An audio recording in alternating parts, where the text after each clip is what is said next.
Okay, so here's the actual working. I recorded most of the process, but then it didn't save, so now I'm really mad. So I'm gonna have to explain it to you. The love honey that I just made in the previous video, this is the finished product. I have some of it saved in this jar for a future working. But let me explain this. This is a jar. Well, it's not a jar, it's actually a bowl.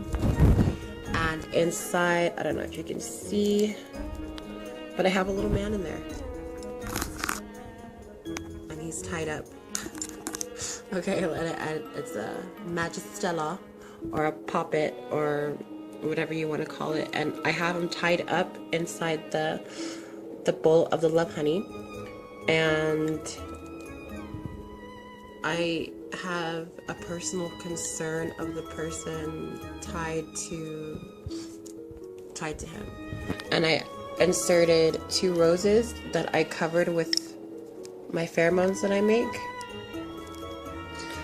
And there's 2 Swedish fish. Do you remember those candies?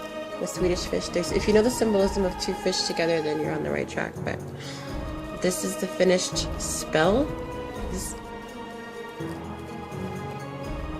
Okay, so now I'm gonna do a ritual with the hummingbird, with an actual hummingbird. It's a deceased hummingbird, but and what I do is I work at night. I'm gonna work this at night with the hummingbird and some sticks that are used in palo mayombe,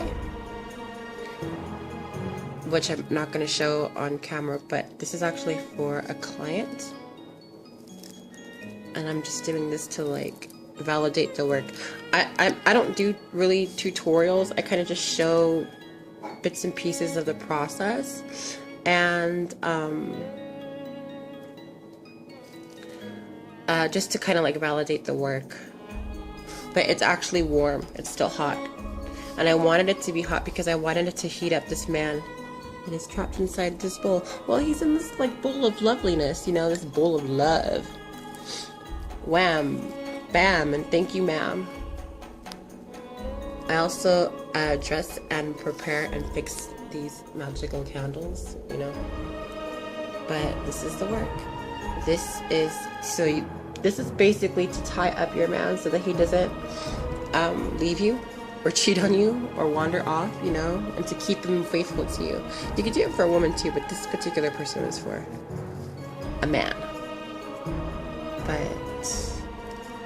yes, so if you're interested in maybe getting some work done, or you have some questions, you can email me and we can set up a consultation. And I'll leave my email address at the bottom of the video. But I hope you enjoyed this.